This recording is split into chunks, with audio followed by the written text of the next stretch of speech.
Welcome to The Secret Life of Therapist. I'm your host, Dr. Habiba Zaman. I have Dr. Thaddeus here with me, Hmm. and we are here to talk to you about what? About the man's perspective of healthy dating, relationships, sex, polyamory, maybe. I don't know. We'll Depends see. on what I can poke out of him. So, thanks for Sure. being here. Yeah, And you're in psychiatry. I am. Yeah. How do you like it? It has its good days and its bad days. Mm-hmm. Yeah. I think it's more challenging now than it used to be. I think over the years it's gotten um, just taken a toll on me. I mean, how could it not? Yeah. Right? But what is it though? What is it for you specifically? Good question.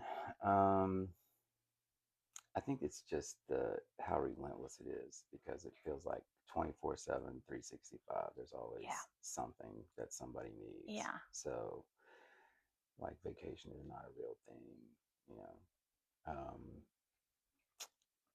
that's, I think, probably why it's just gotten less rewarding and more emotionally draining. It's just accumulation of that over the years.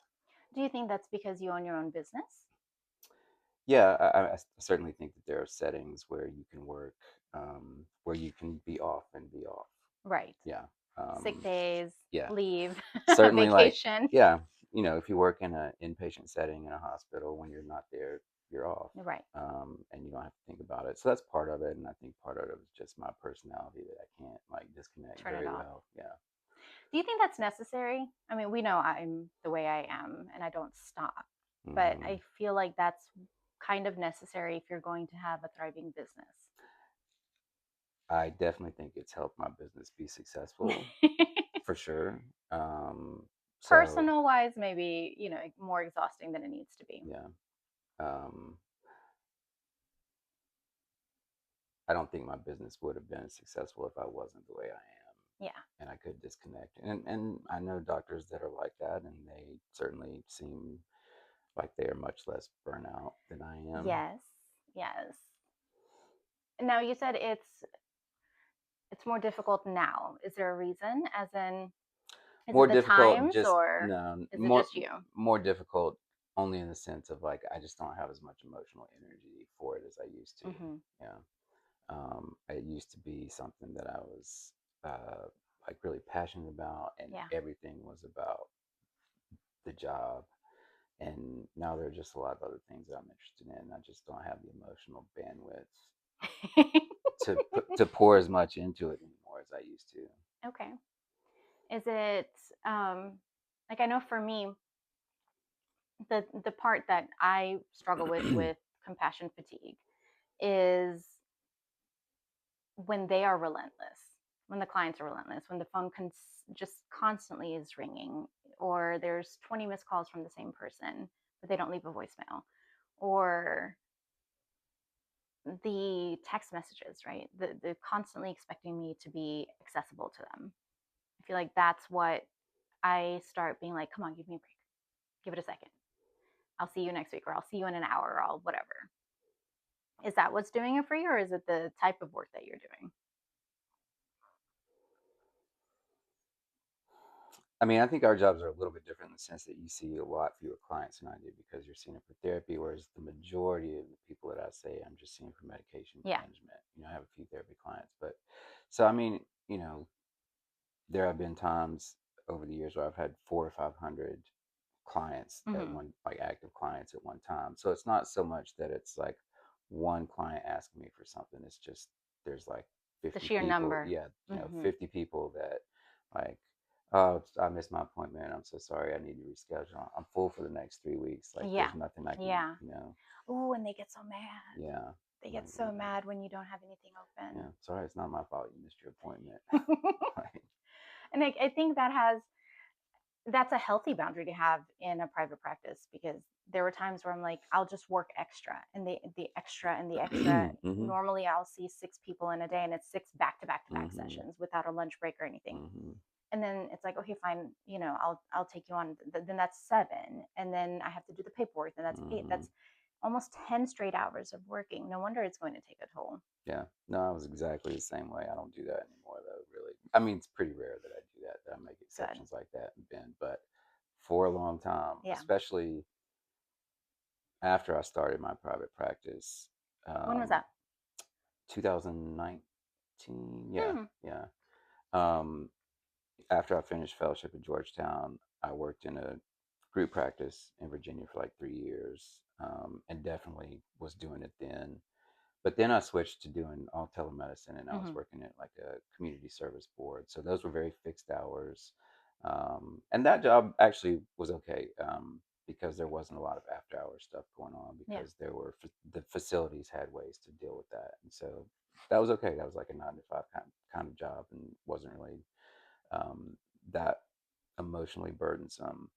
But what happened was that in 2019, one of the contracts that I had, um, went away. They replaced me with somebody that was cheaper, and so I lost like 40% of my income. Yeah. um, so that was why I started my private practice, and so that was in 2019. So yeah, probably for Did you like, panic? um, yes, but I went directly into action mode. Yeah. I mean, That's what panic. I mean by personality types, right? Yeah. But I wonder if people take that for granted. What do you mean?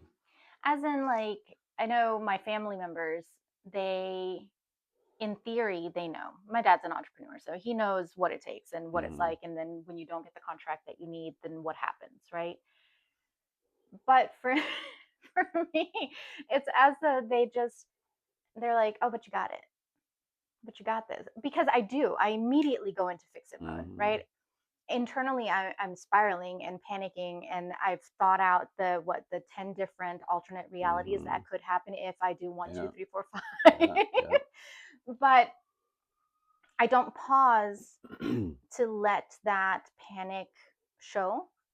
And then people just take that for granted. They expect me to just keep going per normal, even though they know the details of why I'm struggling or what's happening or where. Does that make sense? Like, my dad will Hmm. be like, but you're still coming over for dinner, right? And I'm like, dude, like, I haven't stopped. I love you. Thank you. But yes, I'll be there for dinner. Because I do. I'm like, you need to eat. Just go eat. Take a break. And then he says things like, don't take it so personally, right? Which I know with him, because he's an entrepreneur, he has, and it has caused a lot of health problems, right? And emotional regulation was not a thing. Hmm. I don't know if it's a cultural thing or if it's just, a him thing, but growing up, that wasn't a thing. So that's something that I'm vigilant not to have impact my children. Hmm. But then he'll be like, why you look so stressed? I'm like, I told you all the reasons why I'm stressed. And he's like, yeah, but you're fine. Got it. Yeah. I think my modus operandi in those situations is, I do just go into like fix it mode, Mm-hmm. same thing. I mean, I've had so many tribulations throughout my life where I've gotten knocked down, and then Yeah. like early on, it's actually really hard for me to recover from those things. I had more of like, oh my god, what am I going to do? And I was more like paralyzed. What happened? Um, well, so my third year, yeah, third year of medical school, I got a DUI and got basically put on probation for medical school for a little while, for like a year actually, and then I went back. So that was probably the first time I didn't know if I was going to get back into school or not, Yeah. and I was already halfway done, $100,000 in debt. Ah! Which I was like, how am I going to pay this off with a biology degree? Um, so that was the first time, but I mean, I got back into school. Um, Finished, did well. But then when I graduated, the following 2 years, as I was trying to get into residency at the last minute, basically because of this DUI, um, my residency got pulled. And so I was trying to find jobs living with my parents. And this is after I graduated from medical school. So Yeah. I had like an MD, Yeah. but I was living with my parents. I could not get a job. I ended up like substitute teaching the first year that I was back. And then the second year, one of a guy that I went to high school with had just opened a coffee shop in the town where my parents live. And I ended up working as a barista for almost a whole year. So I think in those 2 years, I just learned a lot of resilience, Mm-hmm. and What does that mean, resilience? uh, Is that just like, like the meme of just keep swimming? Like that's what I do. I dissociate almost, and it's just like just get to the next thing, patch up the holes, throw some band-aids on there, and then we'll figure it out. yeah, I think at that point, resilience for me was sort of that, just like just keep going, Yeah. not really being optimistic about what the outcome was going to be. It Yeah. was more like you don't have a choice, so just Right. keep going. Right. Because I did like during those 2 years consider trying to do like other careers because I Mm-hmm. wasn't sure that I was ever going to get a residency. I had people tell me like in the medical field, you're probably not going to get a residency because of this, so you may want to think about something else. So I mean, I did, and I looked, and you See, know, that to me feels devastating. it was, Yeah. yeah, it Like you was. have this whole idea and path and all this work that you did, all this financial contribution to it, this image, right? That you were like, this is where I'm headed of Hmm. who I'm going to become. And then, nope, Yeah, not today, bitch. yeah. No, it was. It was devastating every time. I mean, I remember vividly both times when I found out, that my residency wasn't going to happen. I was devastated. And there were, probably several days, maybe longer than that, where I did feel hopeless again. I was Yeah. like, what am I going to How could you do? not? Yeah. And again, this was like pre-fix it mode. It was Yeah. more like, But I mean, you have to take into consideration your age too, yeah, I was very right? young. I Like, was come 20, on. 26, 27, Right. something like that. Yeah. So Brain is barely developed yeah, mine fully. wasn't. Mine definitely was not fully developed yet. No. I don't think that happened till like 37. Really. So at that point in time, it was more like I just got to keep going because I don't have an alternative. Hmm. Because, like I said, I tried to find. I've kind of looked for other careers and nothing. I mean, I would have been paying off loans for a second lifetime had I done anything else. Um, but just as I continued to go through life, there were plenty of other things where I kind of got knocked down and had to get back up. And the more that happened, the more experiences I had with that, where there ended up being like positive outcomes. May have been years later, but Yeah. I can look back on it now. So when it happens to me now, I still go into fix it mode, but I also am like, it's going to be okay. I may have to work a lot harder for a Right. little while. You have enough evidence to show you that Right, the outcome will work out in one way or another. right, yeah. Hmm. And I also believe like a lot of people are like, oh, whatever is supposed to happen will happen, and I'm more of the mindset of like, whatever I make happen is A gonna 100%. happen. Yeah, 100%. yeah. Like I don't think the sky's not gonna open and something's gonna fall in my lap if I just sit on my couch all day and do No, the nothing. fairy's not going to bring you Right, another business deal. exactly. But I know if I like work hard and put a lot of effort into something, it's gonna work out. Right. Because Um, that's the logical outcome. right.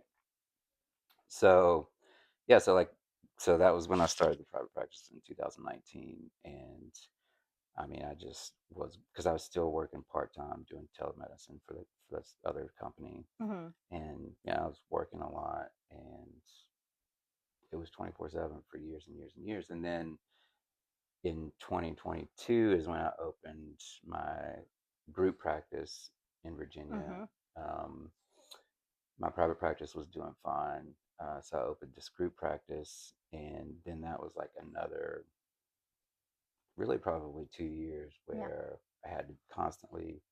That was more of like personnel issues, like people coming and going and like having to replace. But pretty much for the whole first year that practice was opening, I was seeing patients, um, being the office manager, the biller, like Everything. half of the admin staff. Yeah. Yeah. I was doing everything and I was very, very stressed out. And so where I started all that was I know when I get stressed, I get very irritable. And so, because of that, I mean, I don't want to be irritable towards people Of around course. me that I love and that love me. So I just have a tendency to withdraw, but that comes with its own set of, issues like what's wrong with you. And everybody knew why I was stressed, Right. but I think they couldn't, sort of the same as what you're saying about your dad, like they couldn't wrap their heads around like how much I was Right. shouldering. Yeah. And so it's like, why are you so stressed? And I'm like, live my Which life for is, a week and you'll thank see. you. Yeah. That's so minimizing. That Hmm. feels almost insulting when people are like, "Why are you so stressed?" Yeah. The 50 hats that I have to wear on any given day. That's why, Yeah. right? It's keeping everything in a box. Everything is compartmentalized. I'm the queen of defense mechanisms, so I do Hmm. all those things. But that's the only way to manage it, right? Because if every personality is bumping into the other one in my head, it's not going to work out. Yeah. Yeah. So that is actually what I was going to ask you next. How does this, bleed into your relationships? The go go go, the working 24/7, the importance being on building this empire that you have now. Yeah. Um, it definitely had a negative impact on him, I think. Not permanently, but at the time. Mhm. Again, people were just like, well, what are you so stressed about? Um, my fiance, who I was dating at that point in time, um, basically just kind of stayed away from it. We just didn't see each other very much. Just because I was more withdrawn and just didn't have the emotional energy. So it definitely has a big impact on relationships. And I was reading an article the other day. I can't remember what it was, but it was about the gist of it was you have essentially like four burners like on a stove, Mhm. and you can only like have two of them going at a Mhm. time. Yep. So it's like you can be really successful in business, Right. but that means you're going to have to sacrifice like other areas of your Right. life. And I think that's really true. I don't know that I've ever met anybody who successfully is really good at managing every single All of the area above. of life. Mhm. Yeah. Yeah. And I know a lot of people who are very successful in business, but I certainly see like the sacrifices that they've made Mhm. in other areas of their life to be that way. Well, you have to. As far as the two burners go, that's, mine was the business and then my children, my Hmm. family. And then I didn't have any time for me, Hmm. right? So my health took a Hmm. big hit for years because I wasn't sleeping enough, because I had to make sure I was there for everybody else all the time, or make sure the house got cleaned, or blah, blah, blah, you name it. And then my hobbies was the other one. Yeah. They just didn't exist. Yeah. I totally understand that. That's why I go back to your question. That's why I'm trying to turn that burner down Right, right, right. and like turn another one up a little bit more The now. balance part, Yeah. right? Hmm. Yeah. Because it finally has gotten to a point where I don't have to pour as much energy into it as I used to. Yeah. But it's How is taken. that with dating? Well, I'm not dating anymore, No, I know. I mean, but before, like from 2019 on. actually, in some ways, back then, I think it kind of made dating easier, not relationships, but just Okay. dating, because it sort of gave me a out with dating. Like, I really like you, but I just don't have the emotional energy for a relationship. Right. And were you honest about that? Did That you was just say that true. out loud? Yeah, sometimes. Okay. Yeah. Um, because See, this is what I mean, guys, with the healthy man right here. These are the green flags we're looking for. I don't know If about that's where that. you are, just own it, right? Yeah. And say this is the limitations of what I have to give. Yeah. Yeah, that actually, I mean, kind of happened a lot. I think when I was dating back then, how old was I? 35, 36, something like that. Maybe a little bit older. So most of the girls, women I was dating were at an age where if they hadn't already been married, they wanted to get married ASAP. Yeah. And so I think they were all looking for like an immediate husband, and that takes a lot of emotional availability, which Hmm. at the time I did not have at all. So yeah, I mean, a lot of time I'd just be like, I just don't have the like bandwidth for what you're wanting. So then, what did you do? How were you fulfilled? I wasn't in that standpoint. Did you That still want the relationship, but knew that that wasn't something you would be able to give, or were you like, I don't think I I even really really, don't want one? yeah, I don't think I really wanted Yeah. one. Partially because I knew there was no way I was going to be able to, Maintain it. yeah, Mm. especially a new one. I just, like I said, I didn't have the bandwidth for it. Hmm.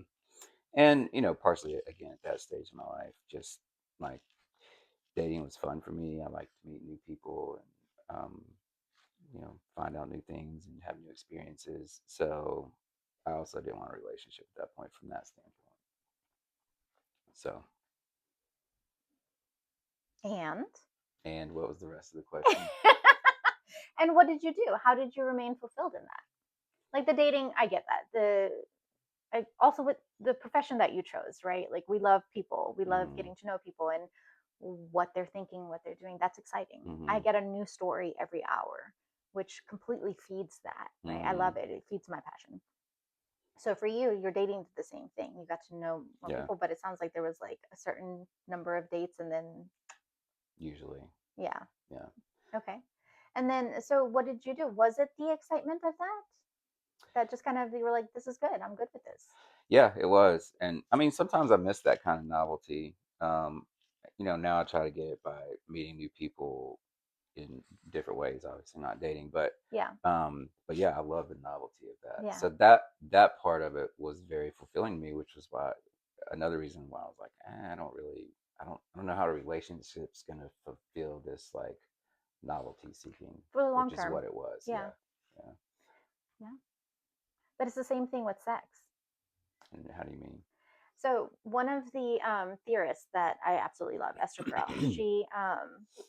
she talks. She's been practicing, I don't know, 50 years at this Hmm. point. She's amazing, and she says that people lose interest in monogamy because in order to have that long-term relationship, right, you have to have stability, you Hmm. have to have predictability because predictability gives you safety, which is the antithesis to eroticism. Right.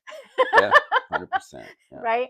So again, it's like a lot of the clients I've worked with, or even the friends that I know that are in polyamorous relationships, that's the thing that they've already figured out about themselves. And so that's why they participate in that lifestyle. Hmm.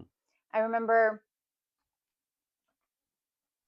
a while ago, when I don't know, 2018 or whenever it was, you had asked me what I thought about polyamory. Hmm. And at that point, I told you I don't see how that would work. Hmm. I don't know if you remember the conversation, Vaguely. but I was like, I don't know if that's going to work because I don't know if I can build trust with somebody that I know is at any moment is going to be with somebody else. Hmm. And that was me then. I've learned a lot since then about why and how and the the various elements in any life and aspects of your life that it fulfills. What was your answer? Do you remember? No, I don't remember what Well, my tell me answer now was. then. Tell How me do what I your feel thought about process. it? Yeah, just like what you see in it, what you know about it. There's not a lot of people. Well, obviously, there's a lot of taboo around it. I think about it now probably more from the standpoint of not just sex, but that I don't think that one single person like can fulfill every need that another person has. That was your answer then. Oh, yeah. Well, that's still true. I mean, then it was probably more related to just sex, but Hmm. but now I definitely see it in a much bigger spectrum where, you know, um, it's your spouse or significant other may not be able to fulfill some emotional need that you Hmm. have, and that doesn't mean you have to be with like another female or male. You could get that emotional need fulfilled through a friend Hmm. or some other way, volunteering. But I just think it's unrealistic to expect one person to fulfill every need that you have. And that's the complete premise of what she teaches, Esther Perel. She's like, you want your spouse to be your best friend, the one that gives Mm-hmm. you emotional, attunement, and then you guys are talking about things, but you want them to know everything about you so that there's that emotional safety that's Mm-hmm. guaranteed. But then you also want them to be in the house, take care of the kids, make sure that the house is clean, make sure the groceries are there, right? All these other things that you want from each other. Mm-hmm. And then at the very end of the day, you guys go to bed and like, hey, Yeah, no. you interested now? And she's like, what the fuck was there to lead up to it? Right? Where's the playfulness? Where's Right. the novelty? Where all the things you need for eroticism, where's all of that during the day so that now at night the lights are turned off, the kids are in bed, and then you're like, what's up? Mm-hmm. Yeah, it's hard. It's hard to make that switch. Well, she says it's not sustainable. Yeah. So what's her solution to that? That everybody should be in a polyamorous relationship? Well, her solution is you need to make sure with your partner that the seduction, right? And it doesn't have to be sexual seduction, but just Mm-hmm. the I'm interested in you, I'm curious about you, I'm playful with you needs to begin at the end of the last orgasm. It needs to be just all day long, Mm-hmm. right? You have to balance the responsibility, right, of the relationship with all the responsible things. Did the bills get paid? Did the groceries get done? Did the kids get to go to the dentist? Did you go to the dentist? Whatever the case may be. With the how am I going to be playful with you now? How am I going to be curious about you now? And the conversations, because you're you're engaged, so you know this. In the beginning when you're dating, the conversations are all, I'm so curious about you. I need to know what makes you tick, right? In Mm-hmm. all areas of your life. Mm-hmm. What are you passionate about? What you are afraid of? What you are driven by? All these things. But when you have those answers, then what? Exactly. Well, it somewhat goes back to what we were talking about earlier before we started, as far as marriage and sort of my views on that, which is it essentially becomes a business relationship when you get married, doing all the things that you just mentioned, like taking care of the kids, splitting the bills, all of that is very business oriented. Like, you're going to do this, I'm going to do this. And so you're right, she's right. Like, you've got to find a way to work romance back into that, because it does become very business like, I think, Hmm. after a while. And then it's like, this isn't fun anymore. It's not. Right. It just feels like a partnership, but I'm not really getting a lot out of it. Or like a roommate situation, Yeah. right? Even if there is sex, there's so many married couples that define their relationship after a certain amount of time, usually after 5 years, right? Or seven, I think, is the hump where you start seeing Hmm. divorces happen or whatever. And that's because none of that novelty is there. And either one person or both people are not putting in the effort anymore.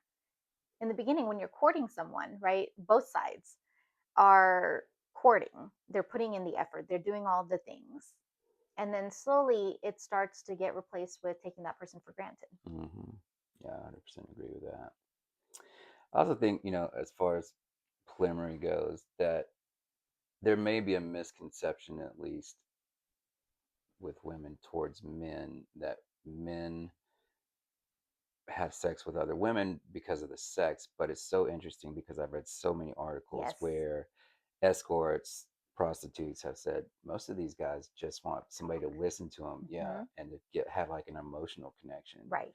So, it's like, well, okay, they're wanting that because they're not getting that Right. at home. Why do you think they're not getting it? So again, just to pause, sorry to pause Mm-hmm. you like that, but I love that you said it. And I really, really have to highlight that you said that because I mean, I'm a woman and I have my perspectives and I share what I share in these podcasts, which is always men and women both want emotional intimacy. Mm-hmm. They want communication. They want to be heard, seen, understood, and valued across the board. Thank you for saying it because Mm-hmm. it's not just me saying it now. Well, let me add one thing to that. Yes. I think age plays a big part too, because if you'd asked me when I was 30, I Yeah. probably would have had a different answer, because at that point in time, it probably would have been just because, like, I want to have sex with a lot of girls. Right. But I mean, the older I get, the less important that becomes, and the more important the, like, emotional Mm-hmm. attachment becomes, or the emotional connection becomes. So, I think men later in life are probably much more likely to cheat for that reason, or to sleep with somebody else for that reason, than like a 28-year-old who Right. just needs to have sex with everybody. So, A lot of that's socialized too, I think, and why do you think that? because men are, I'm not talking about the desire or the need. Okay. I mean, just male versus female. Okay. Women are seen as sluts based on how many people Oh, you okay. sleep with. Yeah, yeah. Men are like literally celebrated for how many people Yeah. they sleep with. Yeah, I don't disagree with that at all. I was thinking more about it from the drive standpoint. Oh Like, no, there are so many studies, especially out now, about male and female desire and drive. One of the things, again, with Esther Perel, I love her so much. She's found all these studies, which I I'm just going to quote her, not the actual studies because I don't remember them, but where women lose interest in monotony a lot sooner.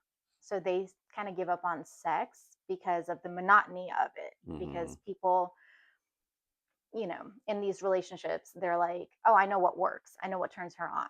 And then they just do that one thing over and over and over again. And they're like, there's Bored. no novelty Yeah. there, right? There's no saliency for your brain to be like, oh, that was an amazing experience Mm-hmm. to remember.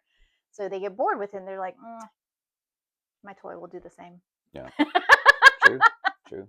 So desire, yeah. And then again, hormone levels and things like that. Women hit their peak, I think, in their mid 30s, right? And it just keeps going. And then menopause, postmenopause, there's the conception there, preconception that women lose interest in sex, and it's not.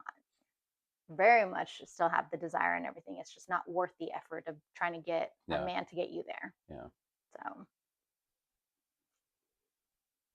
but no, desire is just desire. Yeah. Well, like I said, um, I think a lot of people have the idea that this one person that they're going to be with for the rest of their life is supposed to fulfill every need that they have, and that's just not. And then the frustration comes in, and then What do you mean by resentment, and every need? be their best friend. Their Of course, every person needs different things from their partner, but um, be their best friend and their like lover, um, a good parent to their children, a good provider, whether it's a man or a woman, and whatever that looks like. Provider in the sense of like bringing in income, or provider in the sense of being like a stay-at-home parent and taking Mm-hmm. care of the kids. That's a provider as well. So, like I said, one person can only do so much. So, And where do you think the limit in what way? is? So, and this is one of my best friends. He asked me this a couple of years ago, and he was like, you give so much to your clients, to your work, to whatever you're teaching, or I was in school and blah blah blah blah, right? It's like, is there anything left for your partner when you get home? And I was like, absolutely, because again, I compartmentalize the shit out of Mm-hmm. everything. So it's very intentional. I do try to be there in the emotional intimacy way, physical intimacy way, right? Partnership kind of way. I'm very much attuned to this person. So anyone that I've dated in the past would say things like, you accept me for who I am. You understand me in a way I've never been understood before. You, I think that's the therapist more than anything else. I know, but it's like, I know what I give in a relationship, right? So I give all these things because I think they're important to have in a romantic relationship. Mm-hmm. Um, but which one of those do you believe would be that's too much to ask from someone else?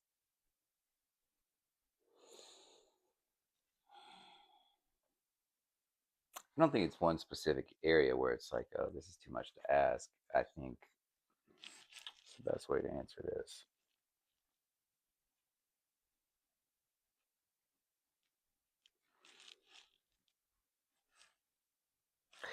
You obviously have like a thought in your head about where the line should be.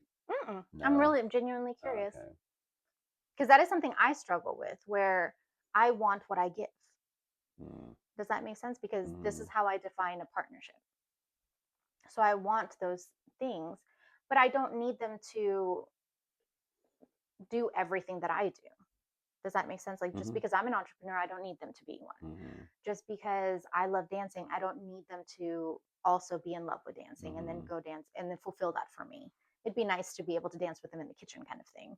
But when I go out salsa dancing or bachata or whatever, do a competition, I don't expect them to also be at that level. Um, so I think so many people come to me, both male and female, not knowing, because all they hear is you're asking too much, right? When they have needs. So I want to know from somebody else's perspective, what is asking too much? I think that's highly dependent on the other person. Mm-hmm. What would it be for you?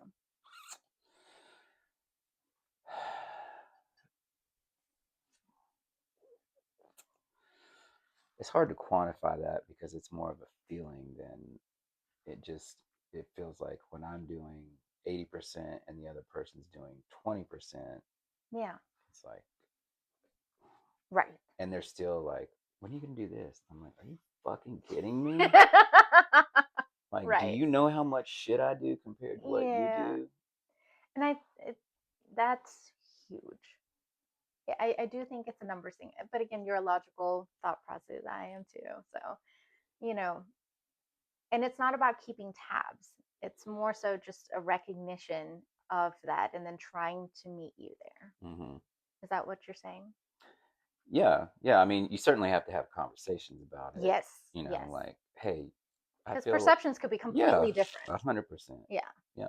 I mean, when I've had those conversations with partners in the past, they're always different. Our perceptions are always different.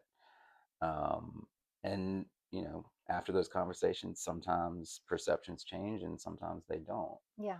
Um, I think if they don't change, it's hard to sustain that relationship. But Right. um, when they do, you know, things move more towards the middle.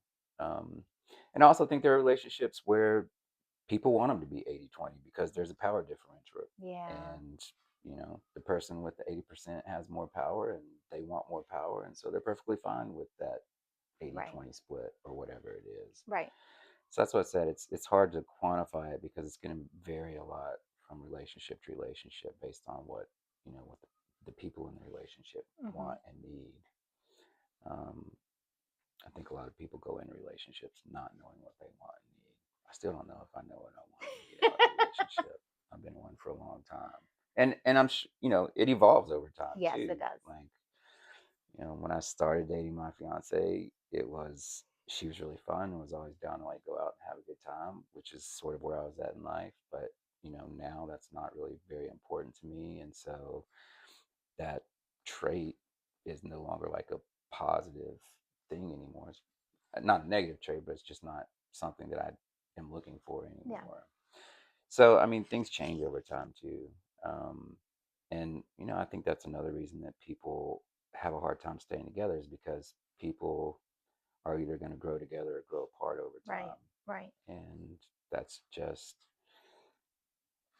that's just the way it is. Hmm. I mean, the only way that things aren't going to change is if both people stay stagnant, which happens, but most people change over time. They're supposed to. Yeah, Development and changes in perception happen every 5 years, is what yeah, research shows, right? Like yeah, 5 years ago, like you just said, yeah, your perception of going out and having fun was very different than what it is now. yeah. So it is necessary to be able to grow together and give each other grace to be able to catch up when if one grows faster than the other one. Mm-hmm. Um, has there been? I mean, you said a little bit about when you're stressed, you withdraw and you isolate. Just kind of gather yourself, get all that in, probably all the thousand thoughts you have in your head into like get all your ducks back Mm-hmm. somewhat in a pen together, even if it's not in a row, right? Before you can show back up and be like, all right, I'm here again. Aside from that, has there been anything else where you felt like they asked too much? Hmm.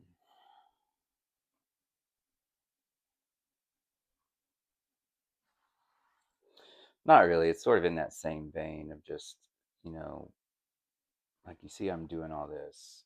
It's helping to provide a certain lifestyle that you enjoy. Mm-hmm. Um, like that lifestyle doesn't exist without me doing all Mm-hmm. this. So it's like you're gonna have to cut me some slack. Like Right.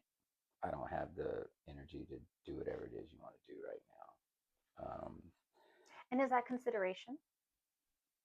Do you feel From like the they're other not giving person. that consideration of you're going to be tired and maybe not want to go for a Costco run? I don't know. Um, yeah, it's consideration. It's I think appreciation. Yeah. And Of that's the the toll thing. that it takes. Yeah. Mm-hmm. Um, I think that's one reason it's really important for people to understand the other person's love language because you may be doing, and I've talked to my friends about this too, and have a very close friend who um, was having some relationship problems, and he was kind of saying the same thing that I was saying. Like he was doing all these things and like financially contributing a lot to his spouse, but she was still very unhappy. And I'm like, maybe that's not what's important to her. Mhm. Maybe what's important to her is that you do X, Y, Z. Mhm. So, I think that ends up becoming an issue for couples a lot of times because one person does feel like they're doing a lot, and they may be, but if the other person doesn't, speak that language and that's Mhm. not what they're looking for, Right. then they're still going to feel very unfulfilled. And so, Right. now you have one person who feels like they're pouring all this into the other person, and then this person is like, "You're not doing anything for me. What are you talking about?" Right. So that that aspect of things is really important, I think. There is that compatibility in that. I definitely. Hmm. If one person barely speaks while the other person needs words of affirmations for or encouragement, things like that, and this person just personality wise just Yeah, it is does very very not. Yeah. quiet, Hmm. it's just you cannot fulfill. Yeah. And that one person who doesn't do a lot of the speaking would be like, I do though, I force Hmm. myself to, I Hmm. make sure to. Yeah, it And probably, the other probably feels person, like a big effort for them. yes, while the other person's like, maybe once a month I get Yeah. something nice out of your mouth. And that person's like, that's a lot.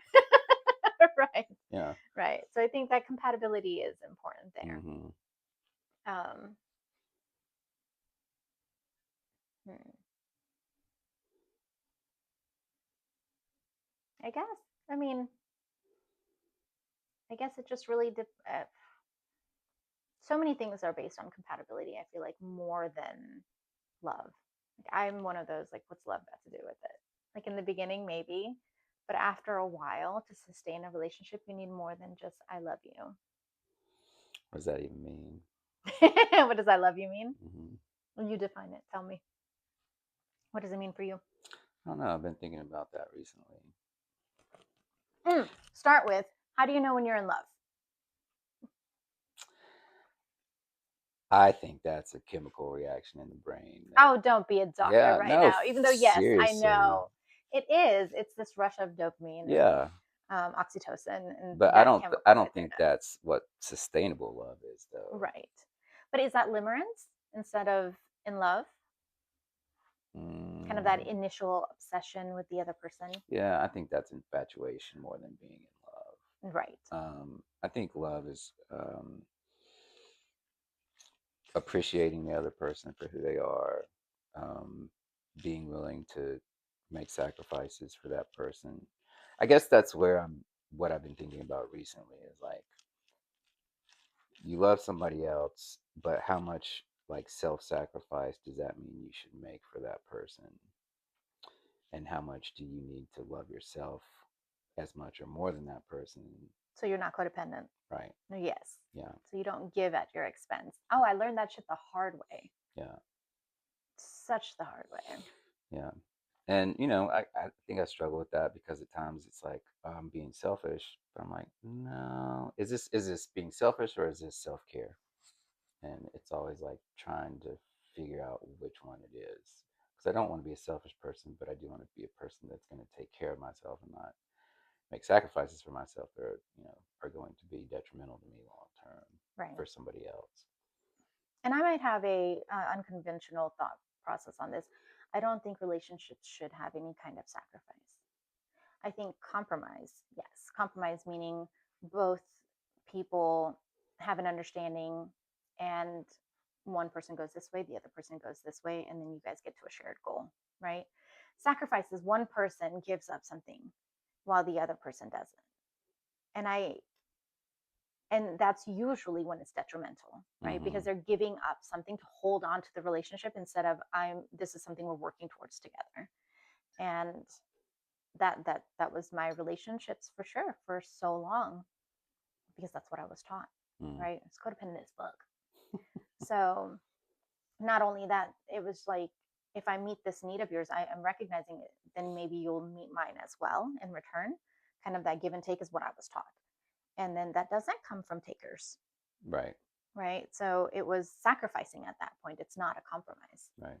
So I don't think there should be anyone who feels like they're having to lose something to maintain a relationship is going to breed resentment.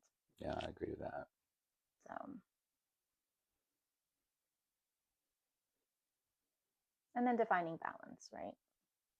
Because balance looks different for everyone too. It does. depending on the importance they put on whatever value that they're trying to sustain. Yeah. What's your we were talking about this earlier. What is your opinion about marriage in I'll just tell you. I have because I don't know how to ask the question. Okay. Um like my view of marriage is probably very untraditional from most people's because I see it for what I said earlier. Like it's a Mm-hmm. business contract. Right. That's essentially all it is. I mean, that's all it was ever intended to be when the idea Yes. was first invented. It was like, You can take care of her, and then yeah, I'll get these 2 cows. exactly. Heifer for heifers. Um, so yeah, I mean that is how I think about it, and I don't think that like love comes into the equation. Like you can have all of the things you can have in a marriage without the certificate that says, Mm-hmm. okay, like Because it's a legal contract. right, It's yeah, with the government. right, Yeah. for sure. So I think one thing I never understood when I was dating, maybe you can shed light on this as a female, was like why that was so important to not every, but almost every, person that I went out with. Like that was the end goal. And that was one of the things that was really frustrating for me when I was dating is that I felt like a lot of the girls that I went out with were more interested in the outcome than Yeah. in getting to know like the process Right. of getting to that outcome, like getting to know Yeah. me. Yeah. It was just like, oh, I want to get married, I want to have kids. Like I just need somebody who kind of fits these parameters. Right. And I was like, why is that so important? Like it's literally just a business contract. Well, I mean, for a lot of people, I think it's societal expectation, right? Um, you can't have children unless you're married. It's frowned upon Hmm. as a woman, right? You're a single dad. Hmm. Did you get judged for that? I don't think I don't know if I would call it judgment per se. There were plenty of times that, even when I was like late 20s, early 30s, when I had girls that wouldn't go out with me because I had a kid. Yeah. So I don't know if I'd say that was judgment. It's just they didn't want to date But it's a somebody that had a consequence, kid. though, Yeah, right? yeah, yeah, for sure. And that's something that I see is way worse for women. Yeah, And the caregiving role is usually statistically dumped on the woman. right. So, if you want to have children, you want that stability that you know that there's going to be you plus one. It doesn't always work out that way. When I got married, right, and I had my babies, I didn't think it was going to end in divorce, but hello, it did, right? So I ended up as a single mom. But when I was dating as a single mom, that was something where I encountered this all the time that they were like, but are you going to give me one? It's like, Hmm. does it look like I want any more? Interesting. Right? But that was expected because if I have children with somebody else and I don't have it with this person, then it's like, but you expect me to then be a father figure to these other things that are not mine. Hmm. And I'm like, yes, I would, right? Because you're going to be a part of the family. Right. So I think the whole marriage focus is if they want children and if they want a family, just because there's so much societal consequence to not having Mm, that. As far as things with me, when I was dating, I didn't want a top boy because I wanted to be able to have stability for my boys. I already had mhm, my children. If I didn't have them, I probably would never have gotten married and thought about getting remarried or anything, because that wasn't. I no, thank you.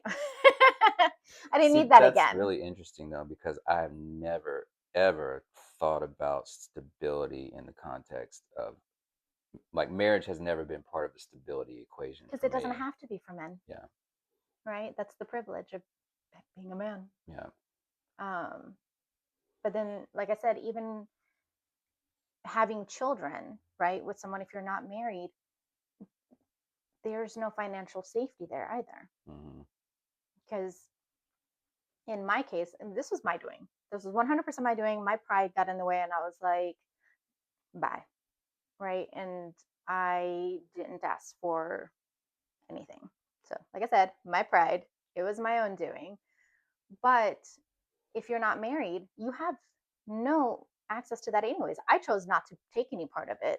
But if you're not married to that person, again, you're stuck with these children to provide for Mm-hmm. when you don't have the finances necessarily to be able to provide for them, Mm-hmm. right? And so it's this fear because statistically that's what happens. Mm. And I think, since you're a toddler, you're indoctrinated with this prince and princess Yeah. ideology of, you're somehow supposed to end up with your prince, which is bullshit. Mm-hmm. But I do see in my clients now, the younger generation, where, and you see this in statistics and numbers too, people are not getting married as much as anymore or wanting to have those families and things like that because they're no longer seeing that value of having a government contract to be with somebody. I just had a funny thought. I've actually seen some contracts now that are starting to happen where it's not marriage, but it's like, okay, we're gonna date. This is like what I expect from you while we're dating or while we're together, Yeah, and this is what I'm gonna provide for you like while we're together. So it's basically, interesting. yeah. Um, and I think those types of arrangements are relatively new, so it'll be interesting to see if they proliferate and if they do, like how they compare to marriage as far as longevity, like how they Hmm. work um, in the long term compared to marriage. Well, I do think, the expectation for marriage is also there because women couldn't get a bank account without their husband's Right, signature, a right, house, a car, right. anything. So it was a necessity that just got passed down as expectation. Yeah, I 1,000% agree with that. I think that people still, as you said, have this fairy tale idealized, I version of what marriage is supposed to be, and it's not Hmm. at all what the reality of it is. Right. Um, but that doesn't stop people from having an idealized version of it. I wonder if, again, controversial topic, but I wonder if getting married um, ruins that, not just the novelty of it, but the taking the other person for granted. As in, like, okay, well, We're married. but we're married, right? Yeah. So you're not just going to turn around and walk out the door Right. because Yeah. now you have to go through this horrendous Yeah. process to leave me. Yeah. So I don't think it's intentional. I don't think it's conscious, but I wonder if it's a subconscious part in both sides, one or the other of now For I don't sure. have to. Yeah. Yeah. For sure. I think people don't work as hard because it's like, well, you're here now, and just like you said, you got it's Yes. not easy to get out, so Right. I don't have to put in as much effort to keep you here. Right. And you're right; it's probably not conscious most of the time, but yeah, I definitely don't think it's malicious. mm-mm, But I do think it's just what happens. yeah, Right. It's like my kids expect dinner. They expect to be fed every day. Right. And it had to be taught to them to be appreciative of that, of what it takes and this and that and everything else, because it's not chicken nuggets. I wish I could just make chicken nuggets, but something easy. But I'm incapable of that. So, they do. They say, like, thanks for dinner. Thanks for making this. Like, specifically, what are you thankful for? But I don't see that in marriages as much. The appreciation for those little things where you intentionally make sure you don't take this other person for granted. Do you think that those interactions were happening before the people got married? Of course, Mm, right? Like if somebody came to my house and I made them a cup of coffee, like I asked you, do you want some mm-hmm. coffee? You would say what? No, thank you, or yes, thank you. Exactly. Yeah, But when it becomes, part of your routine where you both have coffee in the morning, that thank you goes away. goes away. Yeah, yeah, Yeah. I agree with that. So I think it boils down to intentionality. Again, I am a therapist. Yes, I know. So I do practice what I preach. Mm-hmm. Um, and, that goes back to what I was telling you. Like, I expect the same. I want the same. Because if I'm putting in all of the effort to make sure I don't take you for granted, I need you to make me feel wanted, desired, heard, valued as well. Not an unreasonable. And that's what I was trying to get at. Like, what is the one that's like, that's too I guess. much? Well, okay. So now I can answer the question better. Um, I do think that there's going to be varying levels of how much the person can give just based on who Who they they are. are. Mm-hmm. Yeah. So yeah, I mean there are varying degrees, and what you can expect from the other person largely depends on what the constitutional makeup of that person is. Mm-hmm. Um, but I think that people can always make an effort Mm-hmm. to do more. But even if they're doing, like we were talking about the scenario earlier, they may be doing the best that they can do, and it might still not be enough Right. for you. And then what? Then is that relationship compatible? Right. I think, and that's the part I really want to normalize. And I try to help my clients normalize that you might have gotten into it at the time because it was what you needed, right? And then you evolved, they evolved, and now you need something different. Mm-hmm. And the way they offered it at the time, it doesn't work anymore. Right.